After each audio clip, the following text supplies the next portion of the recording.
आज का जो विषय है वो उन चीज़ों के लिए जो हमारे घर में आकस्मिक आ जाती हैं और हमें पता भी नहीं चलता है, जिसके होते हुए हमें परेशानी का सामना उठाना पड़ता है। तो आज देखते हैं कि वो कौन सी 10 चीज़ें हैं हमारे घर में जिससे कि हमें धन की कमी हो रही है। तो चलिए स्टार्ट करते हैं। लेकिन सबसे पहले आपने हमारे चैनल अभी तक सब्सक्राइब नहीं किया है तो प्लीज़ सब्सक्राइब कर लीजिए, ताकि हमारा जो आने वाले वीडियोस हैं वो आपको प्रॉपर मिलते रहें। तो चलिए स्टार्ट करते हैं। सबसे पहले जो आता है वो है जैसे कि कबूतरों का घर जो होता है।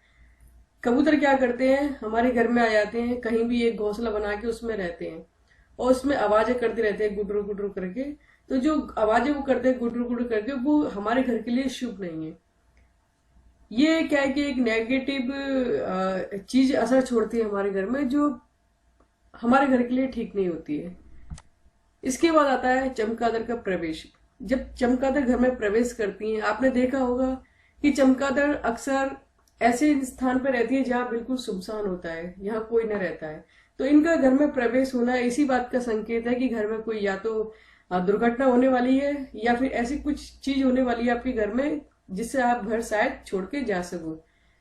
ज्यादातर मैंने इस केस में देखा है कि या तो घर में एक्सीडेंट वगैरह ज्यादा होते हैं उस घर में जिस घर में चमगादड़ रहती है, या फिर आकस्मिक कोई मृत्यु हो जाती है, या फिर कह सकते हैं कि उनको कोई भी प्रॉब्लम हो सकती है जिसकी वजह से वो घर छोड़ के चले जाते हैं। तो इस चीज का विशेष का ध्यान रखें कि आपके घर में चमगादड़ का प्रवेश ना हो पाए। इसके बाद नंबर 3 पर रखा है मैंने मधुमक्खी का छत्ता। मधुमक्खी अपने मुंह में डंक लेके घूमती हैं, जो कि कह सकते हैं कि डंक यानी कि शत्रुता। तो यदि मधुमक्खी का घर में प्रवेश होता है तो कहते हैं कि घर में जो जितने लोग हैं वो आपस में लड़ाई झगड़ा कहीं ना कहीं कारणों से करते रहते हैं। तो मधुमक्खी का छत्ता बनाना भी हमारे घर में शुभ नहीं है। इसके बाद आता है कि नल का टपकना।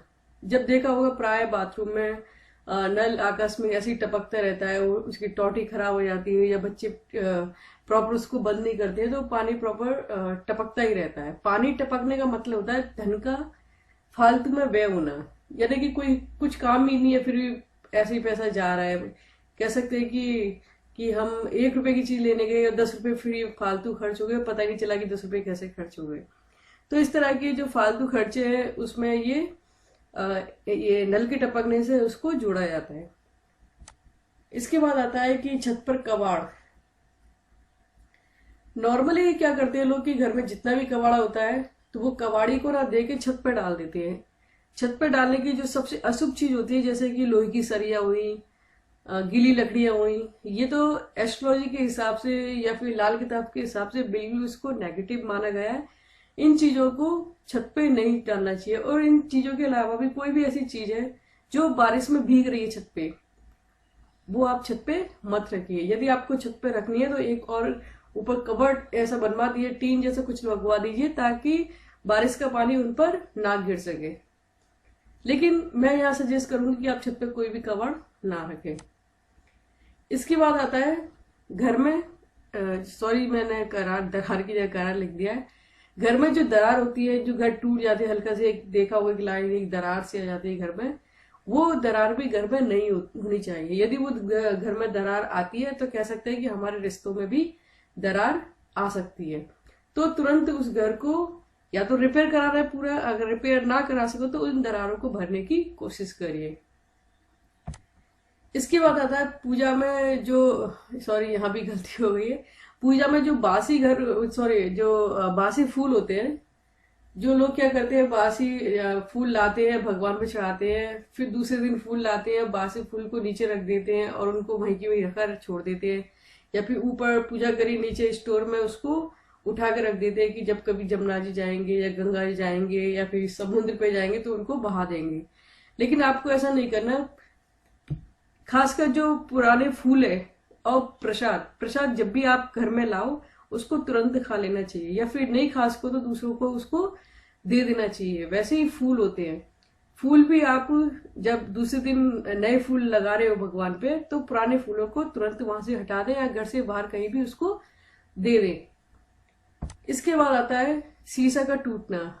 काफी लोग होते हैं कि घर में कोई भी शीशा टूट जाता है तो उसको ऐसे ही छोड़ देते हैं कि कोई बात नहीं, आधा शीशा तो काम कर ही रहा है।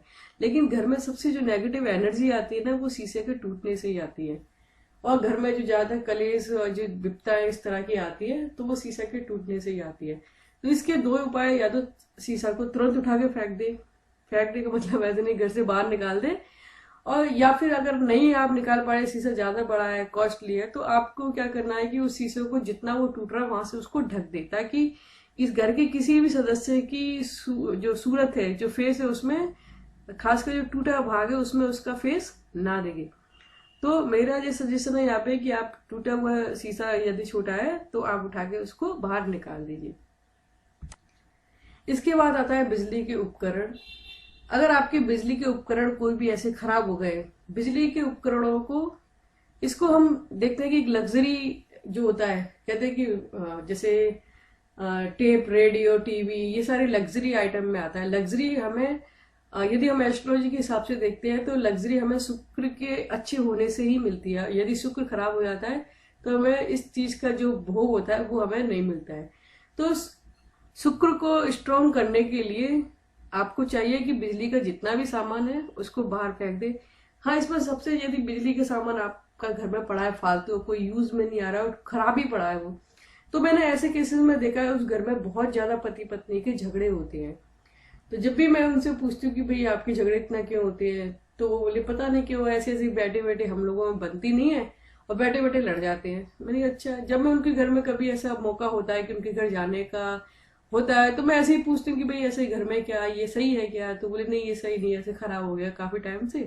तो इस तरह की चीजें मुझे देखने को मिलती है कि उनके घर में वो सामान टूटा पड़ा है या फिर सही नहीं है, जो वर्क नहीं कर रहा है।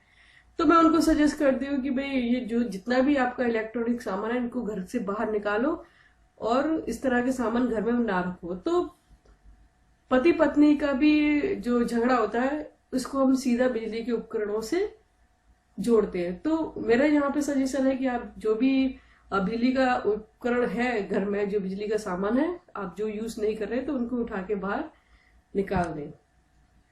इसके बाद आता है मकड़ी का जाला। मकड़ी के जाले को आप देखें कि कभी भी घर में आप मकड़ी के जाले को ना आने दें। मकड़ी का जाला कह सकते हैं कि वो अपना ही प्रारूप घर में पूरे में बिखेरना चाहती है। तो यानी कि जब कोई अपने घर को लेगा तो कैसा लगेगा, तो वो क्या है, पूरे घर को चाहती है कि मैं इस घर में रहूं और बाकी सब बाहर। तो ऐसा कुछ कॉम्बिनेशन वहां से बनता है। तो मेरी ये सजेशन है कि आप मकड़ी का जो जाला है उसको कहीं भी XYZ घर का कोई छोटा सा भी कोना है, वहां छोटा सा जाला हो, उसको भी वहां से हटा दे। ये भी एकाकी का कारण है। तो ये थे छोटे से टिप्स जो धन को रोकने में बाधा उत्पन्न करते हैं। उम्मीद करती हूँ कि आपको ये वीडियो छोटा सा पसंद आया होगा। अगर पसंद आया तो प्लीज, आपको लगता है कि हाँ ठीक है, अच्छा है ये उपकरण, जो छोटे से उपाय है, तो आप दूसरों के साथ इसको शेयर जरूर करें। और आपको यदि पसंद आया तो प्लीज इसको लाइक जरूर करें। और हमारे आगे की वीडियोस देखने के लिए, लगातार आप देखने के लिए आपको चाहिए कि आप हमारे चैनल को सब्सक्राइब करें। तो आज के वीडियो में बस इतना ही। दूसरा वीडियो कोई भी जल्दी से मैं लेके आऊंगी। आप देखिए, एक ये वीडियो बनाया था मैंने लक्ष्मी पाने के 2 सरल उपाय, ये भी बहुत इंपॉर्टेंट है, हर किसी को ये 2 उपाय करने ही चाहिए। तो आप ये वीडियो मेरा देख सकते हैं मेरे चैनल पे जाके। तो आज के वीडियो में बस इतना ही। आप देखते रहिए, सीखते रहिए और अपनी समस्याओं का समाधान पाते रहिए। तो आज की वीडियो में बस इतना ही।